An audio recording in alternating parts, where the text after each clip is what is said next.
বাস্তব জীবনে আমরা যখন অনেক উঁচুতে একটা বেশ সরু তারের ওপর দিয়ে হাঁটার কথা কল্পনা করি, মানে ধরুন সার্কাসের ওই দৌড়াবাজিকরদের মতো, তখন আমাদের প্রতিটা পদক্ষেপে ঠিক কী পরিমাণ সতর্কতা থাকে?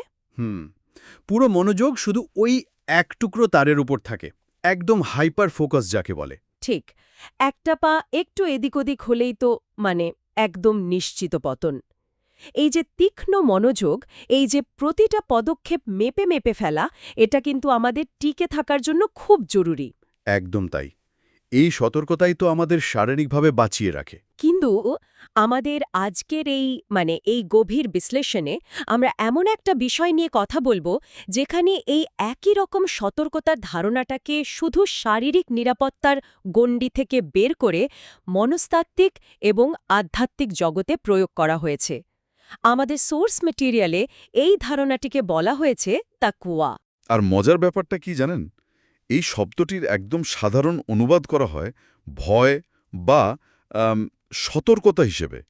কিন্তু আমাদের আজকের উৎস উপাদানগুলো গভীরভাবে বিশ্লেষণ করলে দেখা যায় এই সাধারণ অনুবাদের বাইরে এটা আসলে আস্ত একটা জীবন দর্শন। একটা পুরো ফ্রেমওয়ার্ক।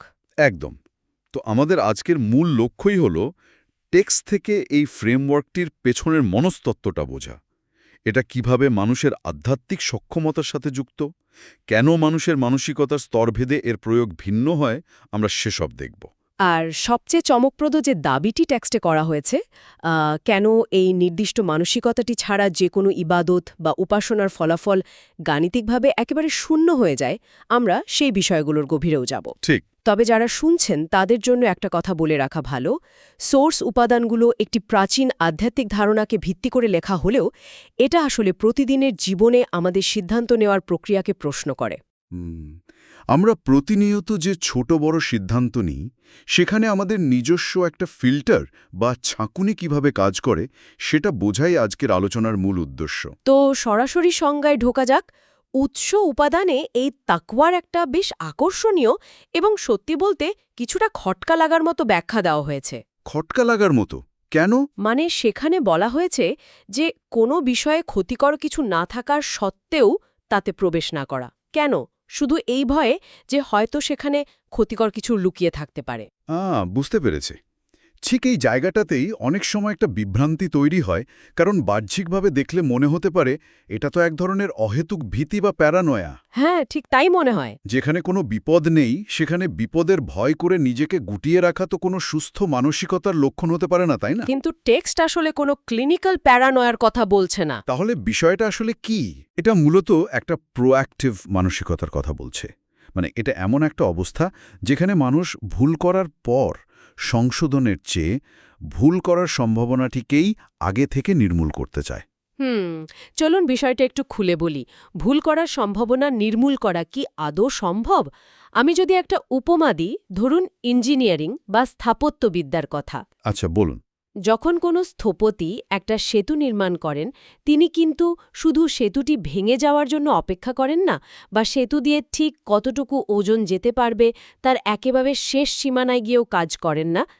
তারা একটা মার্জিন রাখেন। একদম। তিনি সেখানে একটা সেফটি মার্জিন বা নিরাপদ বাফার তৈরি করেন। যদি সেতুটি দিয়ে 10 টন ওজনের গাড়ি যাওয়ার কথা থাকে, তিনি সেটিকে হয়তো 20 টন ওজন নেওয়ার উপযোগী করে বানান। দারুণ একটা পয়েন্ট। এই যে বাড়তি 10 টনের একটা বাফার, এটাকে কি আমরা তাকওয়ার সাথে তুলনা করতে পারি, যেন পতনের সামান্যতম সম্ভাবনাও তৈরি না হয়? এই উপমাটি টেক্সটের মূল ধারণার সাথে খুব ভালোভাবে মিলে যায়। কারণ স্থপতি কিন্তু ভয়ের সেতু বানানো বন্ধ করে দিচ্ছেন না, বরং তিনি কাঠামোগতভাবে সেটাকে সুরক্ষিত করছেন। আধ্যাত্মিক জগতেও এই সেফটি বাফারের কাজটিই করা হয়। এখানে সবচেয়ে চমকপ্রদ বিষয়টি হল, উৎস উপাদান আমাদের বলছে এটা শুধু নেতিবাচক বিষয়গুলো থেকে দূরে থাকার নাম নয়। আচ্ছা। বরং এর 3টি ইতিবাচক আউটপুট আছে। টেক্সটের ভাষায় এটা হলো বিদ্রোহ ছাড়া আনুগত্য, ভুলে যাওয়া ছাড়া স্মরণ এবং অজ্ঞতা ছাড়া জ্ঞান। আর বলা হয়েছে ঠিক এমন মানসিকতায় আল্লাহ সুবহানাহু ওয়া তাআলা গ্রহণ করেন। বাহ রে, এই 3টি শব্দবন্ধ তো বেশ ভারী। বিদ্রোহ ছাড়া আনুগত্য, ভুলে যাওয়া ছাড়া স্মরণ, অজ্ঞতা ছাড়া জ্ঞান। এর মানে কি এই যে এখানে কোনো ধরনের বাধ্যবাধকতা বা জোর জবরদস্তির বিষয় নেই? একদমই নেই। এটা ভেতর থেকে আসা একটা ব্যাপার। কিন্তু প্র্যাকটিক্যালি ভুলে যাওয়া ছাড়া স্মরণ কিভাবে সম্ভব? মানুষের মস্তিষ্ক তো প্রাকৃতিকভাবেই ভুলে যাওয়ার জন্য তৈরি, তাই না? হ্যাঁ, মানুষের সাধারণ মনস্তত্ত্ব অনুযায়ী সারাক্ষণ একটা বিষয় মনে রাখা অসম্ভব। কিন্তু টেক্সট এখানে আক্ষরিক স্মৃতির কথা বলছে না। তাহলে এটা আসলে একটা স্টেট অফ অ্যাওয়ারনেস বা সার্বক্ষণিক সচেতনতার কথা বলছে, অনেকটা ব্যাকগ্রাউন্ডে চলা কোনো সফটওয়্যারের মতো, যা সচল থাকে কিন্তু সবসময় স্ক্রিনে দেখা যায় না। ও, বুঝতে পেরেছি। মানে যখনই কোনো সিগন্যাল আসে তখনই তা কাজ শুরু করে। ঠিক তাই। এই সচেতনতা মানুষকে এমন একটা অবস্থায় রাখে যেখানে ভালো কিছুর সাথে যুক্ত থাকাটা তার জন্য একদম স্বতঃস্ফূর্ত হয়ে যায়। কিন্তু এখানেই তো সবচেয়ে বড় সমস্যাটা তৈরি হয়। এই যে সেফটি বাফার বা সার্বক্ষণিক সচেতনতার কথা আমরা বলছি, এটা তো সাধারণ মানুষের জন্য প্রচণ্ড ক্লান্তিকর হতে পারে। তা হতে পারে। মানে মানুষের মনস্তাত্ত্বিক এবং আধ্যাত্মিক সক্ষমতা তো সবার একরকম নয়। একজন সাধারণ মানুষ আর একজন সাধকের মানসিক ফিল্টার তো একভাবে কাজ করবে না। ঠিক এই বাস্তবসম্মত কারণে উৎস উপাদানের তাকওয়াকে একটা ঢালাও বিষয় হিসেবে না দেখে এর 3টি ভিন্ন স্তরের কথা বলা হয়েছে। ক্ষমতা একটা স্পেকট্রাম বা বর্ণালীর মতো। যদি আমরা নিচের দিক থেকে শুরু করি, মানে থার্ড টায়ার, তাহলে তৃতীয় স্তরটি হল সাধারণ জনগণের তাকওয়া। সাধারণ জনগণের তাকওয়া সেটা কেমন? এটা মূলত আগুন ও শাস্তির বিরুদ্ধে তাকওয়া। এই স্তরে একজন মানুষ কেবল শাস্তি থেকে বাঁচার জন্য হারাম বা নিষিদ্ধ কাজগুলো পরিত্যাগ করে। একটু থামাই আপনাকে। তার মানে কি এটা এক ধরনের টিকে থাকার প্রবৃত্তি বা সার্ভাইভাল ইনস্টিংক্ট? অনেকটা সেরকমই। মানে আগুন দেখলে যেমন আমরা হাত সরিয়ে নিই, ঠিক তেমনই শাস্তির ভয় মানুষ ক্ষতিকর কাজ থেকে নিজেকে বিরত রাখছে। এখানে তো কোনো গভীর আধ্যাত্মিক দর্শন দেখছি না, পুরোটাই তো কারণ এবং ফলাফলের ভয়। টেক্সট কিন্তু এই স্তরটিকে বাতিল করে দিচ্ছে না, কারণ শুরুটা এভাবেই হয়। ভীতি মানুষের সবচেয়ে আদিম এবং শক্তিশালী প্রবৃত্তি। তা ঠিক। তর যাকে বলা হয়েছে উচ্চ শ্রেণীর লোকদের তাকওয়া। এটা হলো সরাসরি আল্লাহ সুবহানাহু ওয়া তাআলার বিষয়ে তাকওয়া। এই স্তরে পার্থক্যটা কি? এই স্তরে এসে মানুষের সতর্কতা আরও সূক্ষ্ম হয়। তারা শুধু সুস্পষ্ট হারাম বা নিষিদ্ধ বিষয়গুলোই বর্জন করে না, বরং সব ধরনের সন্দেহপূর্ণ বিষয়কেও সম্পূর্ণরূপে পরিত্যাগ করে। এই সন্দেহপূর্ণ বিষয় বা গ্রে এরিয়ার বিষয়টা একটু ব্যাখ্যা করা দরকার, কারণ আমাদের আধুনিক জীবন তো এরকম ধূসর এলাকায় ভর্তি। একদম ভর্তি। ধরুন ব্যবসার ক্ষেত্রে এমন কোনো চুক্তি যা হয়তো আইনত বৈধ কিন্তু নৈতিকভাবে পুরোপুরি পরিষ্কার নয়, অথবা ডিজিটাল দুনিয়ায় এমন কোনো তথ্য শেয়ার করা যার সত্যতা নিয়ে আমি নিজে 100% নিশ্চিত নই। দ্বিতীয় স্তরের মানুষেরা কি এই ধরনের ধূসর এলাকাগুলো এড়িয়ে চলেন? একদম তাই। মনস্তাত্ত্বিকভাবে এই ধূসর এলাকাগুলো খুব বিপজ্জনক। কেন? কারণ যখনই কেউ সন্দেহপূর্ণ কাজে জড়ায়, তখন তার ভেতরে এক ধরনের কগনিটিভ ডিসোনেন্স বা মানসিক টানাপোড়েন তৈরি হয়। সে নিজেকে বোঝানোর চেষ্টা করে যে এটা তো পুরোপুরি নিষিদ্ধ নয়, তাই করা যেতেই পারে। আচ্ছা, মানে নিজের সাথে একটা আপস করা। হ্যাঁ, কিন্তু দ্বিতীয় স্তরের মানুষেরা নিজেদের ওই সেফটি বাফার এতটাই প্রশস্ত রাখেন যে তারা এই মানসিক টানাপোড়েনের জায়গাতেই যান না। অসাধারণ। এখানেই বিষয়টা সবচেয়ে আকর্ষণীয় হয়ে ওঠে। আর এরপরেই আসছে প্রথম স্তর বা সর্বোচ্চ স্থানীয় ব্যক্তিদের তাকওয়া, তাই তো? ঠিক ধরেছেন। টেক্সট বলছে এটা হলো সরাসরি নির্ভর করে তাকওয়া।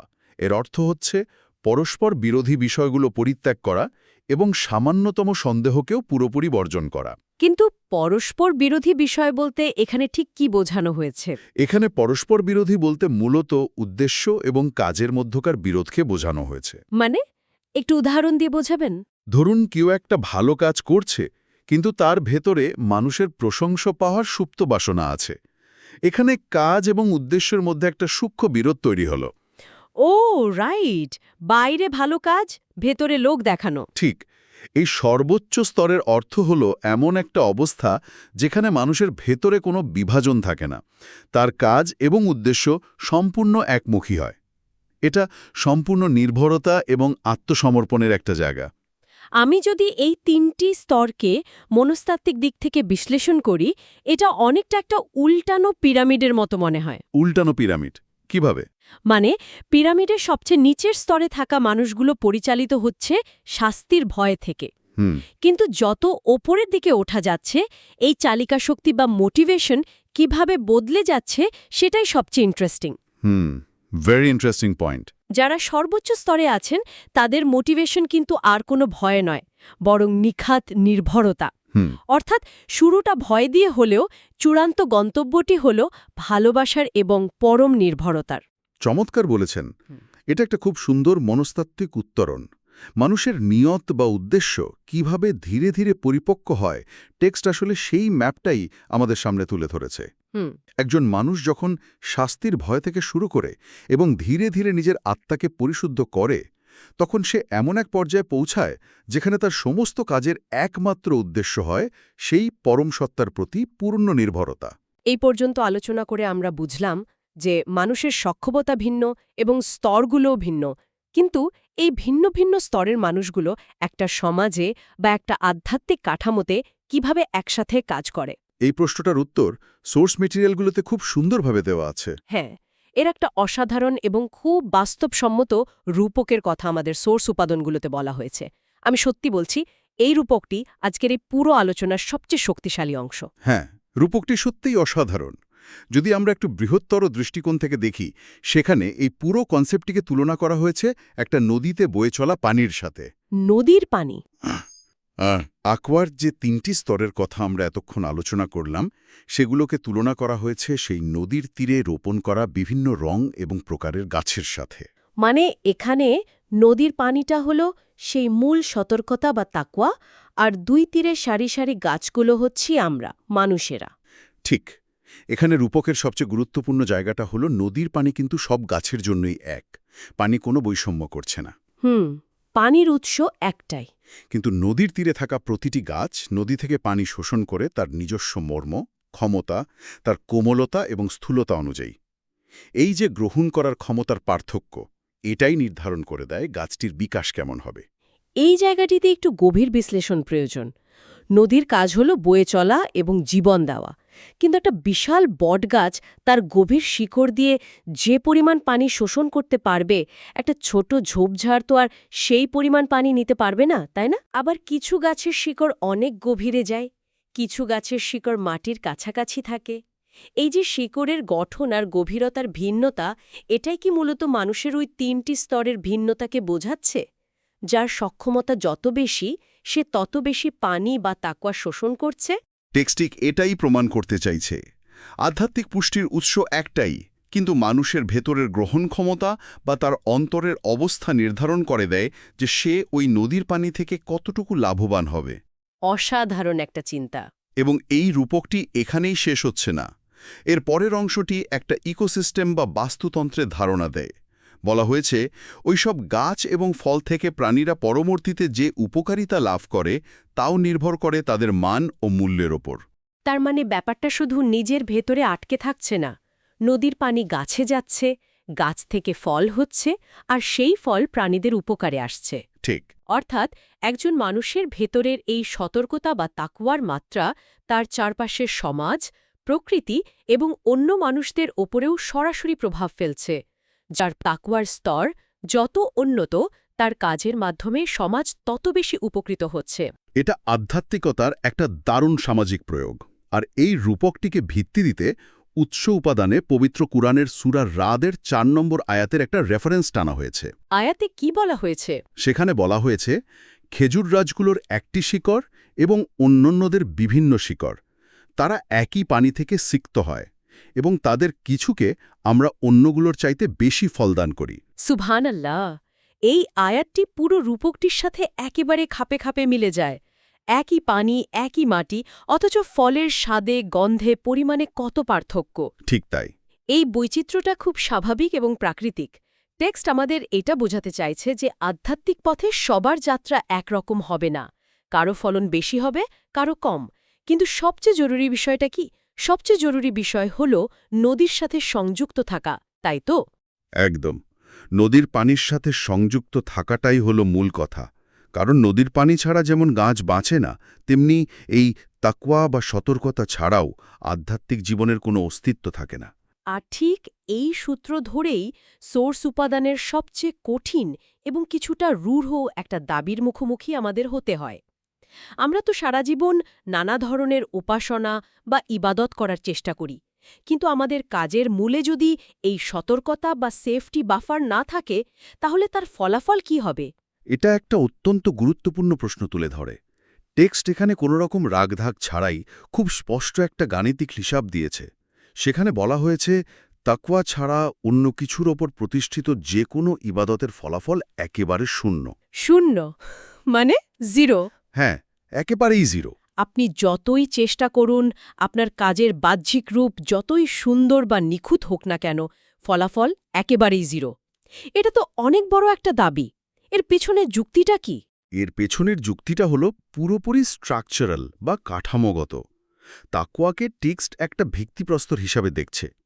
আপনি যখন একটা ইমারত তৈরি করেন তখন ভিত্তি যদি মজবুত না হয় তাহলে ইমারতটি যতই দৃষ্টিনন্দন হোক না কেন সেটা টিকবে না। যে কোনো সময় ধসে পড়বে। ঠিক একটা অঙ্কের নিয়মের মতো ভাবুন। নিয়ত বা তাকওয়া হলো সেই গুণক যা দিয়ে আপনার কাজকে গুণ করা হয়।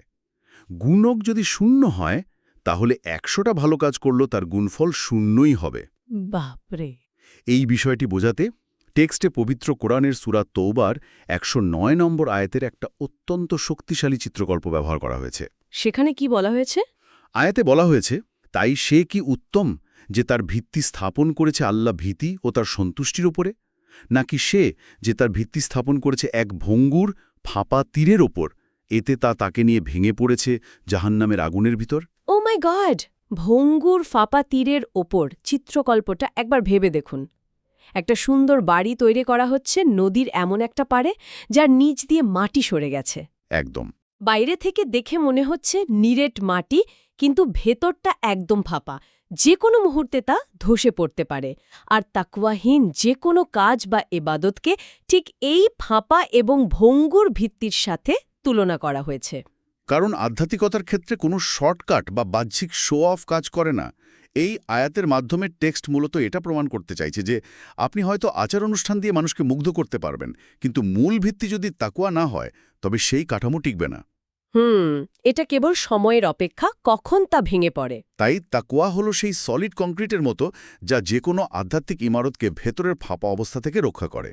এই পুরো আলোচনাটি সত্যি আমাদের প্রচলিত অনেক চিন্তাকে চ্যালেঞ্জ করে। আমরা এতক্ষণ ধরে উৎস উপাদানের যে ফ্রেমওয়ার্কটি বিশ্লেষণ করলাম, চলুন তা একটু এক নজরে দেখে নিই। হ্যাঁ, একটা সামারি হয়ে যাক। প্রথমত, আমরা দেখলাম তাকওয়া শুধু ভয় গুটিয়ে থাকা নয়।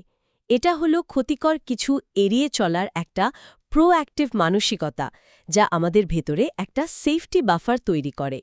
দ্বিতীয়ত, আমরা বুঝলাম যে মানুষের মানসিক সক্ষমতা অনুযায়ী এর ৩টি স্তর আছে, রাইট। যা শুরু হয় শাস্তির ভয় থেকে এবং ধীরে ধীরে পরিপক্ক হয়ে পৌঁছায় পরম নির্ভরতা এবং ওই যে কগনিটিভ ডিসোনেন্সহীন একটা অবস্থায়। এবং তৃতীয়ত, আমরা দেখলাম সেই নদীর প্রবাহিত পানির এবং গাছের চমৎকার রূপকটি, যেখানে নদীর পানি হলো তাকওয়া আর আমরা মানুষেরা হলাম নদীর তীরে থাকা বিভিন্ন গাছ, যারা নিজ নিজ শিকড়ের গভীরতা অনুযায়ী সেই পানি শোষণ করি। আর সবশেষে টেক্সটের সেই রূঢ় বাস্তবতা। তাকওয়া নামক এই ভিত্তিপ্রস্তর ছাড়া যে কোনো ইবাদাত একটা ফাঁপা ও ভঙ্গুর মাটির উপর দাঁড় করানো ইমারতের মতো, যার চূড়ান্ত গাণিতিক ফলাফল শুধুই শূন্য। একদম সঠিক। তাহলে প্রশ্ন হল, so what does this all mean? যারা এতক্ষণ ধরে আমাদের এই আলোচনা শুনছেন, তাদের জন্য এই টেক্সটের প্রাসঙ্গিকতাটা কোথায়? আসলে এর মূল প্রাসঙ্গিকতা হল নিজেদের অবস্থানটিকে নতুন করে উপলব্ধি করা। একটু সময় নিয়ে কল্পনা করে দেখুন, নিজেকে সেই নদীর তীরের গাছগুলোর একটি হিসেবে ভাবুন। নিজেকে প্রশ্ন করুন, আমি আসলে কতটা পানি শোষণ করতে পারছি? আমার শিকড় কি নদীর পানির গভীরে পৌঁছাতে পেরেছে, নাকি তা শুধু ওপরের স্তরে আটকে আছে? এই আত্মজিজ্ঞাসাই পারে একজন মানুষকে সাধারণ স্তর থেকে সর্বোচ্চ স্তরের দিকে এগিয়ে নিয়ে যেতে। কারণ ওই যে স্টেট অফ অ্যাওয়ারনেসের কথা আমরা বলেছিলাম, সেটাই হলো পরিবর্তনের প্রথম ধাপ। ঠিক। বিদায় নেওয়ার আগে আজকের এই নদী ও গাছের রূপকের উপর ভিত্তি করেই একটা চিন্তার খোরাক রেখে যেতে চাই। একটু ভাবুন তো, যদি তাকওয়া নদীর প্রবাহমান পানির মতো হয় আর আমরা হই সেই নদীর তীরের গাছ, তাহলে আমাদের এই আধুনিক জীবনের ধ্রুবক ব্যস্ততা, ডিজিটাল স্ক্রিনের অন্তহীন নোটিফিকেশন আর ইনফরমেশন ওভারলোড, এগুলো কি সেই নদীতে একটু একটু করে পাথর আর কাদা ফেলে একটা বাঁধ তৈরি করছে না? এটা অত্যন্ত প্রাসঙ্গিক একটা প্রশ্ন। আধুনিক জীবনের এই বিভ্রান্তিগুলো সত্যি একটা মানসিক বাঁধের মতো কাজ করতে পারে। এই অদৃশ্য বাঁধটি কিভাবে আমাদের শিকড়ে সেই তাকওয়ার পানি পৌঁছাতে বাধা দিচ্ছে, আমাদের ফোকাসকে নষ্ট করে দিচ্ছে, আর সবচেয়ে বড় কথা, আমরা আমাদের প্রাত্যহিক জীবনের এই অবিরাম কোলাহলের মাঝে কিভাবে এই বাঁধ ভেঙে আবার সেই প্রবাহটিকে সচল করতে পারি, কিভাবে আমাদের শিকড়কে আবার পানির সংস্পর্শে নিয়ে যেতে পারি। এই প্রশ্নের উত্তর আমাদের সবাইকে নিজেদের জীবনেই খুঁজে বের করতে হবে। আজকের এই সোর্সগুলোর বিশ্লেষণ আমাদের সেই পথ খোঁজার একটা শুরু হতে পারে। যারা শুনছেন তারা এই প্রশ্নটা নিয়ে একটু ভাববেন। আজকের মতো আমরা এখানেই শেষ করছি। ভালো থাকবেন এবং নিজেদের শেকড়ের যত্ন নেবেন।